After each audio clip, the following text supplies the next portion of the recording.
Good morning, everybody. I suggest we start. We are already late. That's good. Hope everything was okay for anyone yesterday evening. Sorry for the bus. It should have stopped, actually. I discussed with Anne-Sophie this morning, and he was supposed to stop. Well, okay, that's... And okay, welcome here in the INRAE campus. And this morning is a modeling session, and we'll have 4 speeches. And the first one is François about the rainfall incident in May. Okay, maybe 20, 30 minutes, 20 minutes plus questions, or otherwise we will have a discussion time at the end of the 4 speaks. Thanks, François. Thank you, Marc. So good morning, everybody. I will switch to French, but before that, I can present myself. So my name is François Brun. I'm working from the French Technical Institute, and I will present this work, which is collaborative work. Donc bonjour à tous. Ce travail a été mené essentiellement par Claudia Mendes, qui s'excuse, qui n'a pas pu venir, qui était en ingénieur, en travail d'ingénieur avec David Makowski et puis nous-mêmes. Claudia et David sont travaillés à l'INRA de Paris, et Claudia commence un doctorat, donc là ça devenait compliqué à juste venir aujourd'hui, elle s'excuse. Et puis on remercie aussi Marc Fermiot et Marc Rénal, donc Marc Fermiot INRA à Bordeaux et Marc Rénal de l'IAV pour leur contribution. Donc je vais vous parler en fait de comment on peut essayer de mesurer des effets de fortes précipitations au printemps sur le milieu de la vigne et sur les rendements également. Donc la vigne, vous connaissez en partie, vous avez dû avoir peut-être des présentations hier. Donc c'est une culture très importante économiquement, mais aussi aussi d'un point de vue de la culture pour la France et puis dans toute l'Europe et ailleurs également. Les rendements sont directement importants pour une histoire quantitative, mais aussi qualitative pour la vigne. Et puis on a une forte variabilité en fait des rendements, sur le long terme, à la fois en quantitatif et qualitatif. Et le printemps, c'est la période certainement la plus sensible pour la vigne, en tout cas dans notre contexte. Donc les précipitations au printemps, forcément, comme c'est une culture, c'est important pour tout le développement productif de la vigne. Mais néanmoins, s'il y a trop de précipitations, il peut y avoir différents dommages. Ça peut affecter directement la culture, mais ça peut aussi indirectement augmenter l'humidité dans le couvert et donc provoquer des épidémies, notamment de mildiou, mais pas que. Et puis après, il y a d'autres conséquences aussi sur la structure du sol ou sur l'érosion s'il y a des trop fortes précipitations, mais qui sont peut-être plus indirectes. Concernant le mildiou, donc c'est le mildiou de la vigne, c'est une des maladies les plus problématiques pour la vigne, je pense au niveau mondial et particulièrement dans notre contexte ici. Il y a des dommages sur les fruits, sur les grappes, in fine, avec des pertes de fruits, aussi des questions aussi sur la qualité. Et on peut vraiment perdre une grande partie du rendement, voire toute la parcelle, dans des conditions pas bonnes ou s'il n'y a pas de traitement pour compenser ça. Et ça vient quand il fait chaud, en gros, humide et notamment avec de l'eau sur les feuilles. Donc on a cherché à répondre à 3 questions dans ce travail. Quel est l'effet déjà des fortes précipitations sur les pertes de rendement? La deuxième question, quel est l'effet des fortes précipitations, donc fortes précipitations, on appelait ça HP, sur le mildiou? Et puis enfin, est-ce qu'on peut voir à quel point c'est l'effet des fortes précipitations sur le rendement est en partie dû au mildiou? Troisième question un peu annexe. Alors comment on a travaillé? Nous, on a travaillé sur des données directement, des données d'observation. Et donc on se place dans un cadre où on travaille sur des données d'observation. C'est-à-dire on a un réseau de parcelles sur lequel on a des rendements mesurés ou du milieu mesuré, et est-ce qu'on est capable de mesurer cet effet en fait des fortes précipitations? Donc les fortes précipitations, c'est ce qu'on appelle le facteur A. Est-ce qu'en gros on est capable de, à partir de là, prédire par exemple Y, qui est soit le rendement, soit les incidences de mildiou dedans? Est-ce qu'on est capable de faire ça directement sur un réseau d'observation? Non, parce qu'en fait c'est un réseau non contrôlé, c'est-à-dire qu'on va avoir des facteurs de confusion climatique, et on va avoir, si on s'intéresse aux fortes précipitations au printemps, On va avoir d'autres éléments qui sont corrélés à ces fortes précipitations au printemps. Et ces mêmes éléments, ils peuvent aussi influencer directement la sortie d'intérêt, par exemple le rendement.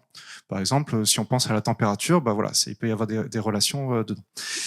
Et donc ça veut dire qu'on va pas pouvoir, comme on n'a pas à chaque fois un témoin et un témoin et un traité au même endroit, si on n'a pas au même endroit, au même temps, à la fois quelque chose où il y a des fortes précipitations et quelque chose avec les mêmes conditions dans lesquelles il n'y a pas de fortes précipitations, si on fait après un calcul de moyenne et de différence, ben on va se tromper, on a des fortes chances qu'il y ait un biais.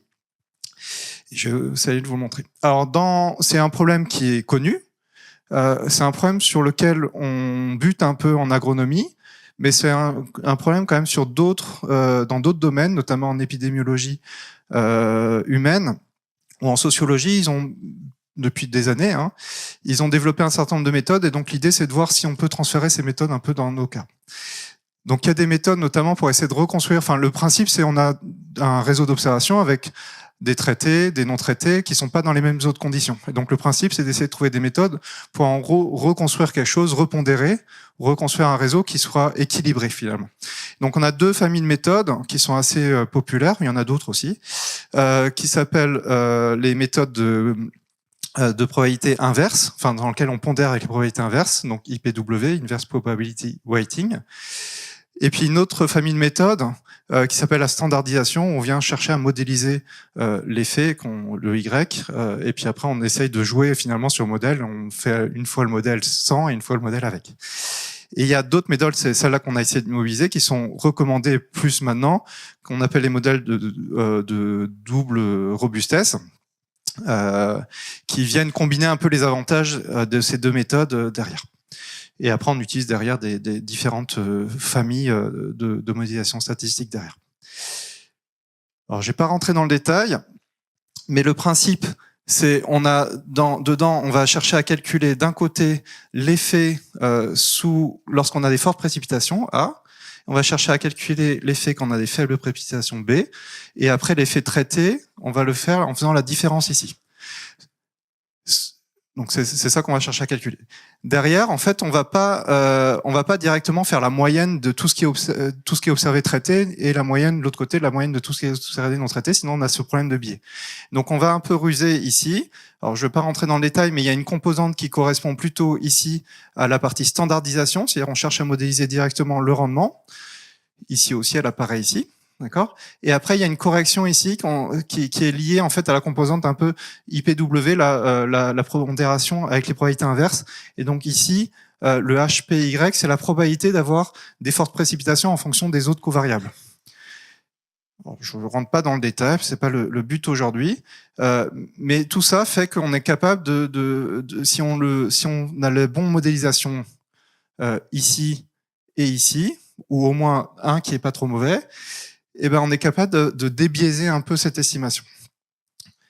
Et donc, je vais vous présenter après comment on l'applique, ça. C'est ça qui est peut-être le plus intéressant ici. Donc, nous, on a utilisé des données d'observation. Alors, on a utilisé deux types de données d'observation. On a utilisé les rendements, les séries temporelles de rendement par département. Donc, c'est pas directement les données des parcelles. Là, on est à une échelle un peu plus macro. Voilà, on considère qu'un individu, c'est un département année, comme une parcelle année. Donc ça, c'est les statistiques publiques, les statistiques Agreste. C'est-à-dire on a à chaque fois le rendement de la vigne en tonnes par hectare pour chaque département. Là, c'est la moyenne sur toutes les années. Là, c'est de la dynamique pour le département. Alors, je sais pas si c'est le 1.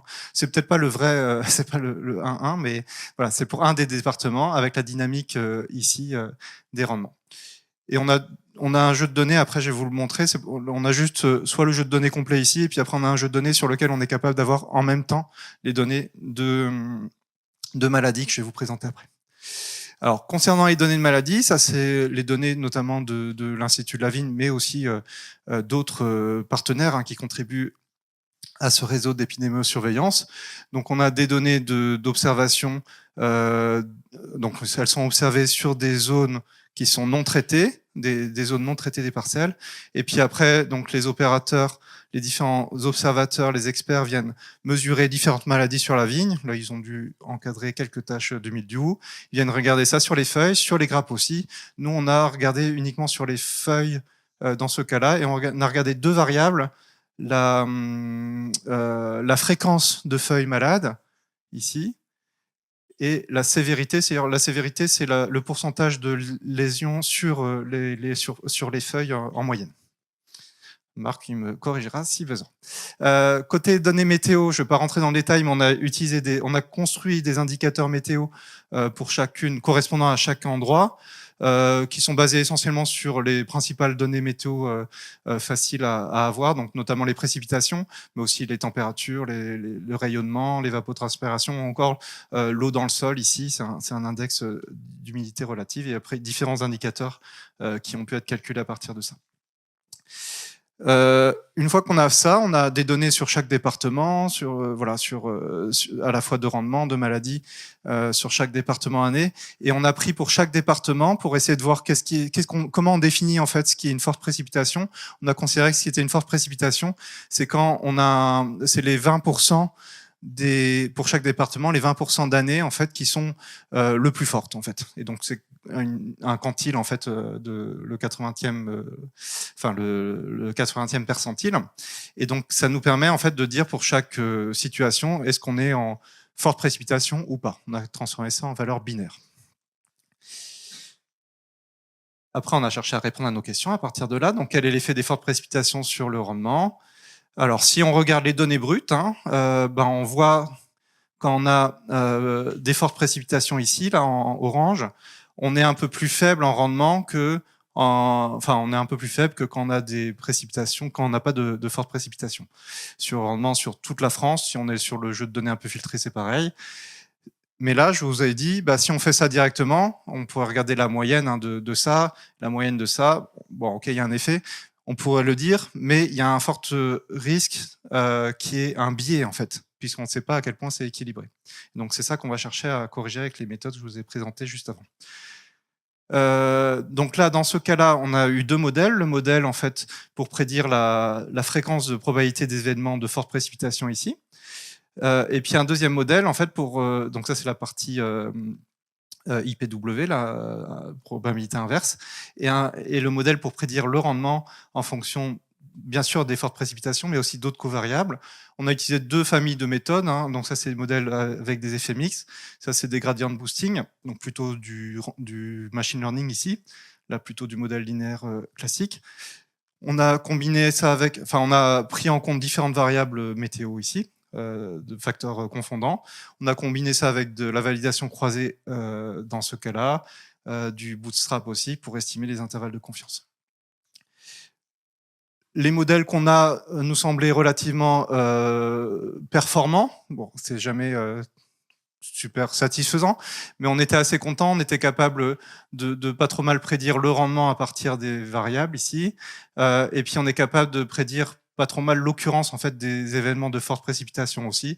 On voit qu'il y a des petites différences entre les deux familles là de modèles, mais bon, ça reste assez léger. Et puis voilà. Puis après, on envoie sur les résultats vraiment. Une fois qu'on a vérifié ces hypothèses-là, là, on constate, donc on a regardé à chaque fois l'estimation des rendements, des pertes de rendement dues aux fortes précipitations, mois par mois en fait. Est-ce que l'effet de chaque mois a un effet, est-ce qu'il y a un effet sur le rendement chaque mois? Donc la ligne 0, donc quand on est à 0, voilà, il n'y a pas d'effet. Et on constate que il y a quand même un effet là au printemps. Si on regarde ici, là, on voit qu'il y a des choses qui sont significativement en dessous de 0. Donc, on a la perte de rendement, notamment en avril, en mai. On a aussi en février un peu ici, qui est un peu plus compliqué à expliquer. Et les autres choses sont moins significatives ici. Ça, c'est cohérent avec ce qui peut être montré dans la biblio, donc ça, c'est des choses qui sont assez connues, voilà, mais pas forcément tellement quantifiées à cette échelle-là. Donc c'est cohérent avec ce qu'il y a, ça semble une explication tout à fait plausible. Et surtout, ce qu'on a ici comme estimation, le chiffre ici, il est débiaisé par rapport à si on avait fait une estimation brute. Voilà, on considère que c'est l'effet mieux mesuré, il n'y a pas de biais dedans. Enfin, il y a peut-être encore du biais résiduel, mais on a essayé de le réduire au maximum, pour être optimiste. Voilà. Deuxième question, donc est-ce qu'il y a un effet de ces fortes précipitations, cette fois pas sur le rendement, mais sur le mildiou directement? Enfin, sur le mildiou, pardon, pas directement, puisque ça peut être la variable plutôt intermédiaire. Donc pareil, on peut regarder les données brutes. On voit que quand on a des fortes précipitations, on a plus de fréquences sur feuilles de mildiou. ici, là, donc c'est en vert cette fois, on a plus de fréquences de milieu ici, par rapport à quand on n'a pas dedans. Sur la sévérité, c'est pareil. Alors c'est un peu plus difficile à voir ici, mais on a un peu plus d'incidence. Donc on a plus de, si on regarde le jeu de données brutes, on pourrait dire qu'il y a plus de fréquences enfin il y a plus de milieu, il y a plus de problèmes de milieu en tout cas, quand on a des fortes précipitations en moyenne. Mais pareil, si on faisait la moyenne directe ici, je ne l'ai pas affiché pour ne pas vous tenter, bah, on pourrait avoir un fort risque de biais, sauf si on a de la chance en fait. Donc là, dans ce cas-là, on a utilisé le même premier modèle pour avoir la probabilité de ces des occurrences de fortes précipitations. Le deuxième modèle, par contre, là, on ne cherche plus à prédire le rendement, mais par contre, soit la fréquence, soit la sévérité du mildiou, à partir des fortes précipitations, mais des autres covariables aussi. Pareil, on a utilisé les deux familles de méthodes. Les variables considérées dans le modèle sont cette fois entre avril et septembre. Et on a combiné ça avec une validation croisée et du bootstrap pour avoir les intervalles de confiance notamment, et puis évaluer les choses. Donc cette fois, on voit qu'il y a un effet. Donc là, on est sur alors pas que je me trompe, ça doit être l'incidence. Voilà, c'est d'abord l'incidence. Et on voit qu'il y a un effet sur l'incidence des fortes précipitations, là notamment en mai, qui est assez fort, qui est cohérent aussi avec la bibliographie. Mais on a aussi des choses là qui sont non négligeables en mars, en février aussi, mais c'est peut-être déjà un peu plus compliqué à interpréter, mais c'est des choses aussi qu'on peut mesurer ici. Et si on regarde après sur la sévérité, ben on retrouve à peu près les mêmes tendances, donc un effet en mai qui reste pareil, et mars. Bon, l'incidence et la sévérité, il y a quand même une liaison, hein, pas parfaite, mais qui existe. C'est cohérent avec ce qui peut être connu dans une partie de la littérature. Bon, là, c'est des éléments qui sont plutôt ont été faits par notre équipe il y a plusieurs années, donc c'est pas complètement indépendant. Mais voilà, c'est des choses qu'on peut retrouver dans d'autres éléments de littérature. Bon, on peut se poser la question, là on a regardé le rendement d'un côté, les maladies de l'autre.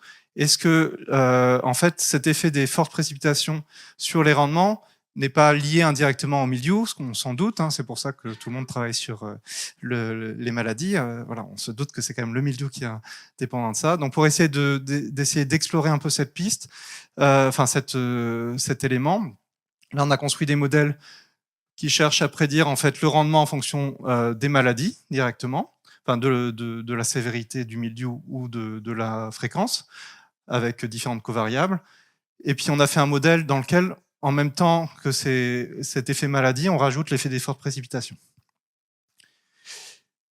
Si on a ce modèle avec juste l'effet des fortes précipitations, on voit que ça réduit le rendement, les fortes précipitations. Si on rajoute, donc ça c'était le premier modèle qu'on avait, si on rajoute l'effet des maladies, ensuite on voit qu'il y a un effet aussi des maladies, mais si on combine en fait les deux effets, et en fait on perd l'effet des fortes précipitations, enfin on garde l'effet des fortes précipitations et on perd l'autre effet parce qu'il y a une confusion des effets finalement. Et donc en fait ça permet de bien illustrer en fait cet élément que les deux éléments, les pressions de maladie et les fortes précipitations, elles ne sont pas indépendantes. Enfin, on s'en doute, mais voilà, ça permet de le remontrer sur ce jeu de données.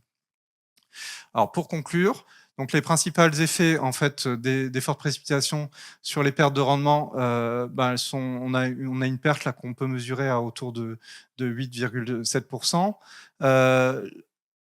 Des fortes précipitations. Sur le mildiou, on a une augmentation de 5% environ, et sur la sévérité de presque 3%, 2,75. Et puis on a cet effet en fait où on peut voir quand même qu'il y a ces combinaisons entre les effets, donc qui permet aussi de consolider un peu, enfin de voir cet effet qui est bien sûr connu, mais qui permet de le requantifier, de le revoir dans cet effet. Voilà, je tenais à vous remercier pour votre écoute. Donc, on a mis aussi quelques références pour le diaporama après. Et puis, je remercie encore Claudia qui a fait ce travail et voilà, qui a aidé, bien sûr, à préparer les diapos. Merci à tous. Thanks a lot, François. There is a little space for questions, if there are some. Yeah, Corentin.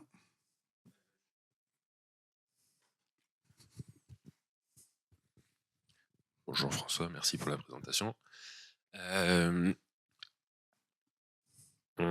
J'ai bien entendu la diapo d'avant, c'est quand on met à la fois précipitation et mildiou, le mildiou disparaît. Mm. Et donc là, à la lumière de ce que tu présentes tout de suite, c'est parce que le mildiou n'est qu'une partie des impacts qui sont engendrés par les précipitations. C'est bien ce que... Voilà, les deux sont liés et le mildiou, finalement, la précipitation est le meilleur facteur explicatif direct, en fait. Et le mildiou arrive sûrement en intermédiaire. Mais si on met les deux ensemble, il disparaît dans des modèles comme ça, effectivement. Mais en général, c'est la cause la plus proximale qui devrait rester et Tout pas à fait. la cause la plus distale. Donc ça peut être qu'il y a d'autres maladies qui sont confondues avec le mildiou, sûrement. Potentiellement. Sinon, tu vois que là, je vois ici que c'est la réduction est de l'ordre de 8-9%. Sur le rendement, par rapport à des pertes complètes de vignes, on n'est pas si énorme que ça. Est-ce que c'est juste qu'il y a des années où il n'y a pas de problème? Ou comment tu expliques des Alors là, c'est un peu faible par rapport à ce qu'on peut, à la terreur que représente le mildiou pour les... Alors là, il faut voir l'échelle. Déjà, je pense que le premier élément, c'est l'échelle. On a une échelle départementale. Donc, c'est la moyenne des rendements à l'échelle départementale. C'est les statistiques publiques. Et donc, on le sait, hein, quand il y a des épidémies de mildiou, il y a des gens qui perdent tout et puis d'autres qui perdent pas tout. C'est quand même, voilà, il y a un facteur chance. Il y a un facteur traitement quand même important parce que là, on est sur les statistiques publiques. Donc, c'est des parcelles qui sont traitées en moyenne. Enfin, il doit y avoir quelques exceptions, mais en moyenne, elles sont traitées, mais avec plus ou moins d'efficacité de traitement.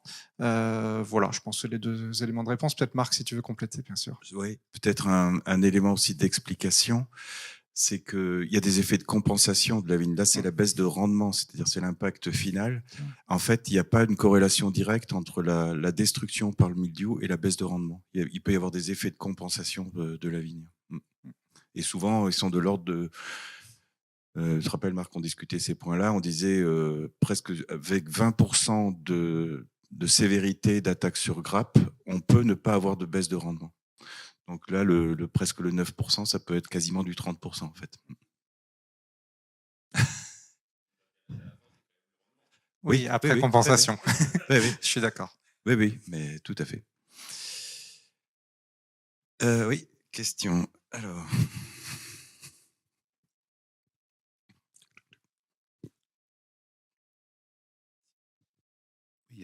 Merci François. Vincent Lecomte de Terrinovia. J'avais une question, mais aussi peut-être pour Marc aussi, sur cet effet du mois de février, là, pluvieux sur le rendement. Est-ce qu'il y aurait d'autres causes possibles que le mildiou pour l'expliquer? Ou enfin voilà, est-ce qu'il y a des pistes ou ça reste complètement interrogatif? Je peux commencer à répondre, mais je laisserai Marc et Marc peut-être répondre dessus. Je pensais il y a aussi, le mildiou, il y a aussi un effet pendant la période hivernale. Voilà, il y a toute la maturation des œufs, etc. Marc, vous pouvez compléter. Oui, enfin c'est effectivement une des hypothèses. On sait que donc le parasite a une forme de conservation pendant toute la période hivernale. Et en fait, c'est pas une boîte noire étanche. En fait, donc il y a un impact du climat pendant toute cette période de octobre jusqu'à mars qui va déterminer la plus ou moins grande virulence de ces formes de conservation. Donc là, effectivement, on a des signaux comme ça sur des mois qui apparaissent donc de manière négative pour le mildiou en février, en avril aussi. Donc ce sont des choses un petit peu nouvelles en termes de matérialisation. Et effectivement, après, il faut qu'on cherche pour comprendre comment est-ce que ça joue. Marc, tu veux? Oui, juste un élément de compréhension. C'est quand on est au mois de février, il n'y a évidemment pas de feuilles sur les vignes en France. Et donc, on passe par une hypothèse sur la phase sexuée du mildiou, donc la phase hivernale, qui se conserve pour passer la saison hivernale. Donc, en mars, ça peut être un peu différent. Il peut y avoir des fois des premières vignes qui montrent des feuilles. Donc là, on rentrerait dans l'épidémiologie plus classique du mildiou avec un développement sur feuilles. Mais en février, en tout cas, ce qui est sûr, c'est qu'on n'a pas de feuilles. Donc, il faut expliquer ça par la phase hivernale de l'épidémiologie du champignon. Pardon. Alors c'est au sol. Hein, la question c'est sur quoi? En fait, le support c'est au sol. Les hauts spores sont dans les feuilles qui sont tombées à l'automne et qui se conservent au sol. Ok, merci François. Je pense s'il n'y a pas d'autres questions, je vais appeler Clément. Oui, pardon.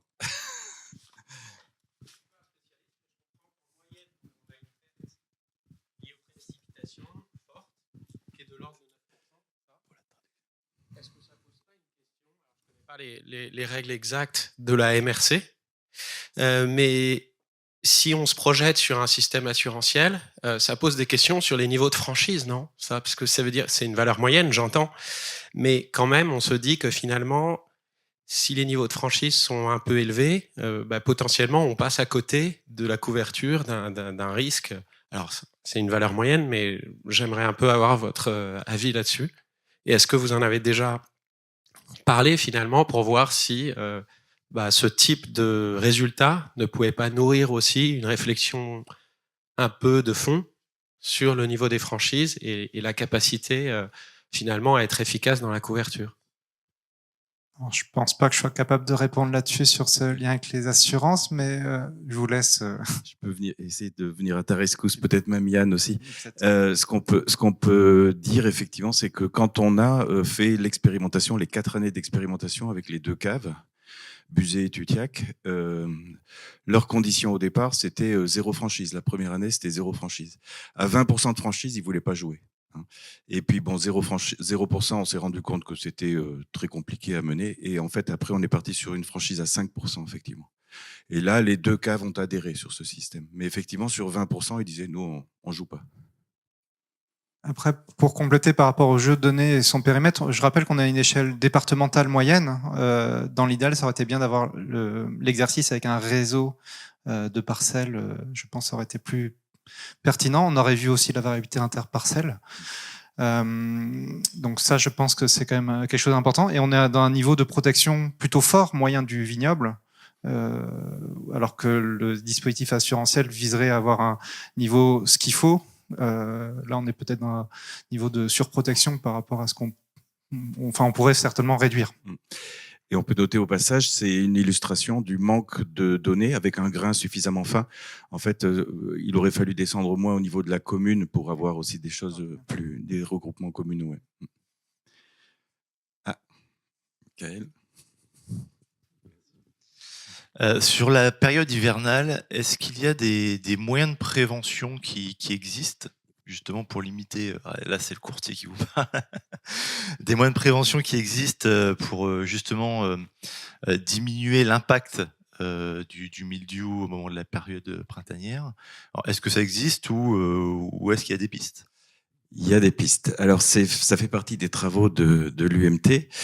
On a tout un projet qui a été lancé avec les collègues de l'INRA et Bordeaux Sciences Agro sur la prophylaxie.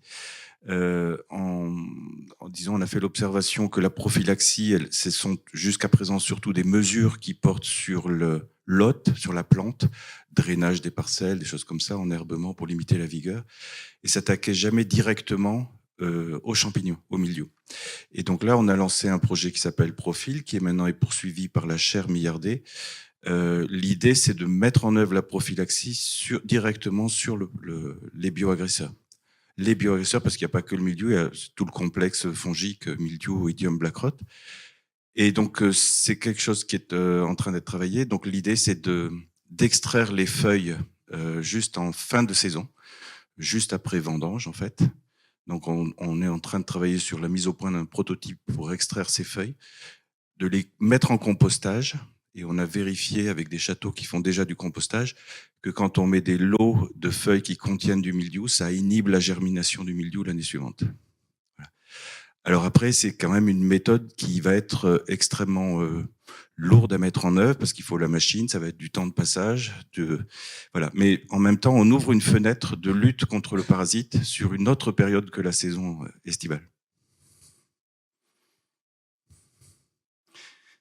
Allez, dernière question, parce qu'après, ceci dit, aujourd'hui c'est un traiteur, donc si on est très en retard, on pourra quand même manger.